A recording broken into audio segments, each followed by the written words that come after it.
Aslam and welcome to another lecture on statistics. आज हमारा 36th lecture है स्टैटिस्टिक्स में और आज हम समझने जा रहे हैं कि कंटिन्यूस सीरीज़ में मीडियन का वैल्यू हम कैसे निकालते हैं। लास्ट लेक्चर में हमने देखा कि इंडिविजुअल सीरीज़ में और फिर डिस्क्रीट सीरीज़ में हम मीडियन के वैल्यू को कैसे हासिल करते हैं। जो कंटिन्यूस सीरीज़ है उसमें मीडियन निकालना जो है that is a little bit complicated, थोड़ा बहुत कॉम्प्लिकेटेड है इन कंपैरिजन टू जो इंडिविजुअल सीरीज़ में मीडियन निकालना होता है या डिस्क्रीट सीरीज़ में मीडियन निकालना होता है। एक्चुअली एक एडिशनल फार्मूला का यहाँ पे इस्तेमाल होता है जो आपने एक्चुअली समझनी है। तो आइए चलते हैं, देखते हैं कि जो कंटिन्यूस सीरीज़ है उसमें मीडियन हम कैसे हासिल करते हैं। तो इसको याद रखने के लिए कि मीडियन कैसे हासिल किया जा सकता है कंटिन्यूस सीरीज़ के लिए आपने 3 स्टेप्स को याद रखना होगा। पहला स्टेप है कि आपने मिडिल टर्म को आइडेंटिफाई करना होगा। तो जैसे कि आप जानते हैं कि जो मीडियन होता है वो value of the middle term होता है या size of the middle term होता है, जैसे कि लास्ट लेक्चर में हमने इसके बारे में बात की। इसलिए आपने जो है आइडेंटिफाई करना होगा जो हमारी मिडिल टर्म है या मिडिल आइटम जो है, ओके।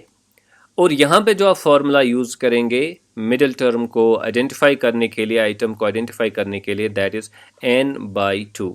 ये n/2 क्या है? देखिए, अगर आपके पास n है नंबर ऑफ ऑब्जर्वेशंस या नंबर ऑफ आइटम्स। अगर आपके पास 100 ऑब्जर्वेशंस है तो आप डिवाइड बाई 2 करेंगे तो 50 आपका वैल्यू निकलेगा। तो ये 50th ऑब्जर्वेशन जो है ये आपकी मिडिल वाली ऑब्जर्वेशन है, तो इसलिए हम n/2 का यूज़ करते हैं। n means number of observations और 2 फार्मूला का हम अप्लाई करते हैं ताकि टोटल जो ऑब्जर्वेशंस है या आइटम्स जो है उनके 2 हिस्से हो जाएं और बीच वाली टर्म हमें पता चले, तो n/2 के ज़रिए से वो हम हासिल करते हैं। तो मिडिल टर्म आप हासिल करेंगे n/2 के फार्मूला के ज़रिए से। दूसरी चीज़, दूसरा स्टेप जो आपने फॉलो करना है वो ये है कि जब आप मिडिल टर्म आइडेंटिफाई करेंगे आपने अब मीडियन क्लास को आइडेंटिफाई करना है। मीडियन क्लास, मिडिल टर्म के बाद किसको आइडेंटिफाई करना है? मीडियन क्लास को आइडेंटिफाई करना है। तो जाहिर सी बात है जिस क्लास में हमारी मिडिल टर्म होगी वही क्लास हमारा मीडियन क्लास बनेगा, ओके। तो मिडिल टर्म से हमारा मीडियन क्लास इमर्ज हो जाता है। जहाँ पे मिडिल टर्म है जिस क्लास में वही हमारा मीडियन क्लास बनता है। तो ये हो गया दूसरा। तीसरी चीज़ जो आपने याद रखनी है, जिसको आपने फॉलो करना है मीडियन का वैल्यू निकालने के लिए कंटिन्यूस सीरीज़ में, वो है कि अब आपने मीडियन का वैल्यू हासिल करने के लिए एक फार्मूला को यूज़ करना होगा। और वो फार्मूला क्या है? That is m is equal to l plus n/2 minus CF divided by F multiplied by H। अब इनका मतलब क्या है इन टर्म्स का? m का मतलब है मीडियन, l का मतलब है lower limit of the median class. जो आपने ये मीडियन क्लास आइडेंटिफाई किया उसका लोअर लिमिट जो होगा वो यहाँ पे लाइए। फिर n/2 का मतलब क्या है? ये देखिए, ये n/2 का वैल्यू आपने यहाँ पे निकाला, तो n/2 का मतलब है number of observations divided by 2। ये CF क्या है? It is cumulative frequency. लेकिन क्यूमुलेटिव फ्रीक्वेंसी जो आप निकालेंगे, फॉर एग्जांपल एक मीडियन क्लास है, तो ये क्लास है, ये इसकी फ्रीक्वेंसी है, ये क्यूमुलेटिव फ्रीक्वेंसी है, और ये यहाँ पे प्रीवियस क्लास की क्यूमुलेटिव फ्रीक्वेंसी है, राइट।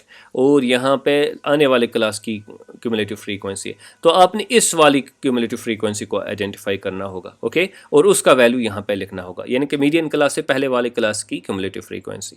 और ये एफ क्या है? ये है frequency of the median class, ये मीडियन क्लास की फ्रीक्वेंसी है। और एच क्या है? ये है क्लास विड्थ, यानी कि क्लास कितना बड़ा है, क्लास की विड्थ कितनी है, क्लास की हाइट कितनी है, तो उस के वैल्यू को आपने यहाँ पे लाना होगा। तो अब ये 3 स्टेप्स अगर आप याद रखेंगे कि मिडिल टर्म को आइडेंटिफाई करना है, मीडियन क्लास को आइडेंटिफाई करना है, और इस फार्मूला को अप्लाई करके जो है आप इजीली मीडियन का वैल्यू निकाल सकते हैं। अब हम यहाँ पे एक डेटा सेट लेते हैं और देखते हैं कि इन 3 स्टेप्स को फॉलो करके किस तरीके से हम मीडियन का वैल्यू निकालेंगे। तो यहाँ पे हम लेंगे x के वैल्यूज़, ऑब्जर्वेशंस के वैल्यूज़। चूँकि अब तो कंटिन्यूस सीरीज़ है तो इसलिए हमारे अब यहाँ पे सिंगल वैल्यूज़ नहीं होंगे बल्कि क्लासेस होंगे। 0 to 10 लेंगे हम, और फिर 10 to 20, 20 to 30, आप और कोई भी डिफरेंट सीरीज़ ले सकते हैं, 30 to 40 और 40 to 50, ओके। अब यहाँ पे लीजिए आप फ्रीक्वेंसीज, तो फॉर एग्जांपल फ्रीक्वेंसी हमारी है 5, यहाँ पे दूसरे क्लास की है 10, तीसरे की है 20, चौथे की है 10 और लास्ट वन की है 5। ओके, ये इतना कुछ तो आपको वहाँ से ही दिया गया होगा, यानी कि क्वेश्चन में ये दो चीज़ें मेंशन पहले ही होंगी और आपसे पूछा जाएगा कि आपने जो है अब मीडियन निकालना है। अब आप मीडियन कैसे निकालेंगे, तो उसके लिए जो सबसे पहला स्टेप जो आप फॉलो करेंगे वो ये है कि आपने क्यूमुलेटिव फ्रीक्वेंसी निकालनी है। जैसा कि हमने लास्ट लेक्चर में भी देखा, डिस्क्रीट सीरीज़ में भी हमने क्यूमुलेटिव फ्रीक्वेंसी निकालनी होती है। तो क्यूमुलेटिव फ्रीक्वेंसी यहाँ पे क्या है अब, तो यहाँ पे टोटल 5 है, तो 5 है क्यूमुलेटिव फ्रीक्वेंसी। फिर 5 को ये 10 ऐड कीजिए तो 15 बन गया यहाँ पे। 15 को ये 20 ऐड कीजिए 35 बन गया। 35 को ये 10 ऐड कीजिए तो 45 बन गया। और 45 को ये 5 ऐड कीजिए, कितना बन गया, ये 50 बन गया। तो ओब्वियसली ये प्रोसेस तो आसान है, क्यूमुलेटिव फ्रीक्वेंसी के बारे में हमने पहले ही डिस्कस किया हुआ है, समझा है कि ये क्या होती है। तो यहाँ पे वो चीज़ें हम जो है रिपीट नहीं करेंगे। तो ये क्यूमुलेटिव फ्रीक्वेंसी का एक कॉलम आप बनाइए। अब आपने क्या करना है, अब आपने जो यहाँ पे पहला स्टेप है वो फॉलो करना है। आपने मिडिल टर्म को जो है, मिडिल आइटम को जो है वो आइडेंटिफाई करना है। वो किस तरह आप करेंगे, आप n/2 की फार्मूला को यूटिलाइज करेंगे। चलिए n/2 की फार्मूला हम लिखेंगे। n/2 का मतलब क्या है यहाँ पे, तो n है नंबर, टोटल नंबर ऑफ जो टोटल फ्रीक्वेंसी है या नंबर ऑफ ऑब्जर्वेशंस है, तो ये है टोटल जो नंबर ऑफ ऑब्जर्वेशंस है वो 50 है। यहाँ पे भी अगर आप करेंगे समेशन ऑफ f तो वो भी 50 यहाँ पे आएगा। ओके, तो इसलिए यहाँ पे आप लिखेंगे 50 divided by 2 that is equal to 25। यानी कि जो मिडिल टर्म है वो 25th आइटम आपका है, क्योंकि टोटल जो यहाँ पे आइटम्स है वो 50 है और मिडिल टर्म आपकी 25th आइटम है। तो अब आपने क्या करना होगा, अब आपने जो है ये देखना होगा कि ये किस क्लास में आती है, जो मिडिल टर्म है वो किस क्लास में आती है। तो आइए देखते हैं। तो यहाँ तक तो हमने 25th टर्म पे जो है आइटम पे नज़र रखनी है। तो यहाँ पे तो 5 आइटम ख़त्म हो जाते हैं, तो यहाँ इसमें 25th आइटम नहीं होगा। यहाँ पे टोटल 15 आइटम्स ख़त्म हो रहे हैं, तो 25th यहाँ पे नहीं होगा। यहाँ पे 35 आइटम तक हम जा रहे हैं, तो दैट मीन्स कि इसी में हमारा 25th आइटम भी है, क्योंकि यहाँ तक 15 ख़त्म हो रहे हैं और फिर 35 तक हम यहाँ जा रहे हैं, तो 25th आइटम जो है वो इसी में डेफिनेटली होगा। तो ये जो क्लास है 20 to 30, इसमें जो आइटम्स हैं या ऑब्जर्वेशंस है वो है 16 to 35, क्योंकि 15 तक तो यहाँ पे है। ठीक है, 16 to 35 जो है वो इस क्लास में है, और ऑब्वियसली उनमें एक जो है 25 भी हमारा आ रहा है, यानी कि 25th ऑब्जर्वेशन भी इसी में होगी। ओके, तो अब आपने क्या करना है, चूंकि ये आपने अब सर्कल किया इसको और देखा कि ये वो हमारा क्लास है जहाँ पे हमारी फ्रीक्वेंसी है, फ्रीक्वेंसी नंबर ऑब्जर्वेशन नंबर 25 है। तो अब आप इस क्लास को जो है अपने दिमाग में रखिए या इसको जो है आउटलाइन कीजिए, अपने पास रखिए इसके वैल्यूज़। तो हो गया ये चीज़। अब आपने क्या करना है सॉरी, मीडियन क्लास तो आपने आइडेंटिफाई किया, अब आपने इस फार्मूला को अप्लाई करना है। चलिए फार्मूला यहाँ पे एक और बार लिखते हैं, m is equal to L plus n/2 minus cumulative frequency divided by frequency into h। ठीक है, तो m तो मीडियन है, इसका वैल्यू हमने निकालना है। अब देखना है कि l का वैल्यू क्या है। तो ये देखिए, ये मीडियन क्लास है हमारा, so this is our median class. ये देखिए, ये मीडियन क्लास है हमारा। तो ये इसका लोअर लिमिट है, ये इसका अपर लिमिट है, लेकिन आपको क्या चाहिए, आपको तो यहाँ पे लोअर लिमिट चाहिए, you need lower limit. Okay, और वो लोअर लिमिट कितना है, दैट इज़ इक्वल टू 20। तो यहाँ पे 20 लिखिए, तो दिस इज इक्वल टू 20। फिर आपको क्या चाहिए, फिर आपको चाहिए n/2। n/2 का वैल्यू तो आपने पहले ही निकाला, यहाँ पे देखिए n/2 का वैल्यू कितना है, वो 25 है। तो यहाँ पे 25 लिखिए, तो यहाँ पे लिखिए 25 minus cumulative frequency of the previous class. देखिए ये तो मीडियन क्लास है, ये वाला क्लास, हाँ ये मीडियन क्लास है, और ये वाला क्लास जो है ये प्रीवियस क्लास है, मीडियन क्लास से पहले वाला क्लास है, और इसकी हमने क्यूमुलेटिव फ्रीक्वेंसी देखनी है, तो वो यहाँ पे है 15। तो यहाँ पे हम लिखेंगे 15 डिवाइड कीजिए बाय फ्रीक्वेंसी f किसका, frequency of the median class, तो ये 20 इसकी फ्रीक्वेंसी है, तो यहाँ पे 20 लिखिए, और मल्टीप्लाई करिए h से, h क्या है, हाइट ऑफ द क्लास, यानी कि ये 20 to 30 जो है ये क्लास कितना बड़ा है, इसकी विड्थ क्या है, तो वो आप करेंगे 30 - 20, वो कितना हुआ, वो 10 हुआ। तो यहाँ पे आप 10 लिखिए, तो हमारे सारे वैल्यूज़ जो हैं वो अब यहाँ पे जमा हो गए, अब हमारे पास अवेलेबल हैं। अब हम इनको सिंपलीफाई करके जो है अपना वैल्यू निकाल सकते हैं। यहाँ पे एक चीज़ का आप हमेशा ख्याल रखिएगा जब आप इस क्वेश्चन को सॉल्व कर रहे होंगे, डेटा को सॉल्व कर रहे होंगे, तो ये जो एरिया है इसको आप अलग से सॉल्व कीजिए।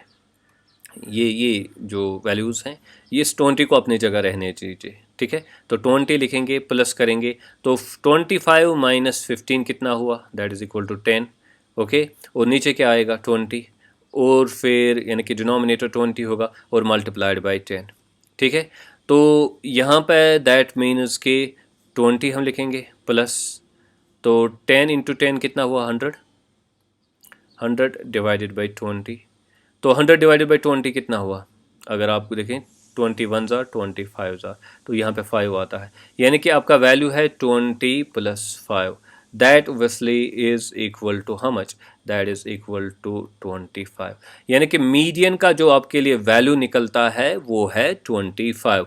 वो किस तरह आपने हासिल किया, आपने 3 स्टेप्स को अपने दिमाग में रखा। पहले मिडिल टर्म आपने आइडेंटिफाई की, फिर मीडियन क्लास आपने आइडेंटिफाई किया, फिर आपने जो मीडियन कंटिन्यूस सीरीज़ में निकालने की जो फार्मूला है m is equal to L plus n/2 minus cumulative frequency divided by f into h, इसका इस्तेमाल किया और वैल्यूज़ आपने यहाँ से हासिल किए जो आपने क्यूमुलेटिव फ्रीक्वेंसी के ज़रिए से डेवलप करके जो है डेटा जो है जनरेट किया। तो उस डेटा को जो है आपने अपनी अपनी पोजीशन में लगाया, एल के लिए डेटा, n/2 के लिए डेटा, CF के लिए cumulative frequency of the previous class के लिए डेटा, फ्रीक्वेंसी के लिए डेटा और हाइट के लिए डेटा। फिर आपने ख्याल रखा कि भाई ये जो ये वाला पोर्शन जो है इसको अलग से सॉल्व करते हैं और वहाँ पे जो वैल्यू निकलेगा उसको हम 20 पे ऐड करेंगे। तो वहाँ पे हमारा वैल्यू कितना निकला, 5 निकला, उसको हमने 20 पे ऐड किया तो हमारा वैल्यू जो है वो 25 निकला। यानी कि मीडियन का जो यहाँ पे वैल्यू निकला वो है 25। हमारा मीडियन इस जो डेटा है हमारे पास, इस डेटा सेट के लिए जो मीडियन हमारा है दैट इज़ इक्वल टू 25। तो इस तरीके से हम मीडियन के वैल्यू को हासिल करते हैं जब हम इन स्टेप्स और इस प्रोसीजर को फॉलो करते हैं। तो आई होप कि लास्ट लेक्चर के साथ साथ अब आपने ये लेक्चर भी बड़े अच्छे से समझा होगा और ये जाना होगा कि मीडियन का वैल्यू हम कैसे निकालते हैं। तो आपको इस बात की परवाह नहीं करनी है कि आपके क्लासेस की वैल्यू जो है वो डिफरेंट हो सकती है, फ्रीक्वेंसी डिफरेंट हो सकती है, आपकी क्यूमुलेटिव फ्रीक्वेंसी डिफरेंट बनेगी, लेकिन बहरहाल प्रोसीजर जो आपने फॉलो करना है वही यही 3 स्टेप्स की बुनियाद पे आप जो है मीडियन का वैल्यू निकाल सकते हैं। आई होप कि आपने इस लेक्चर को अच्छे से समझा होगा, ये प्रोसीजर अपने दिमाग में रखा होगा कि मीडियन का वैल्यू हम कैसे हासिल करते हैं। Do not forget to subscribe to my YouTube channel और Nest Economics. Thank you very much.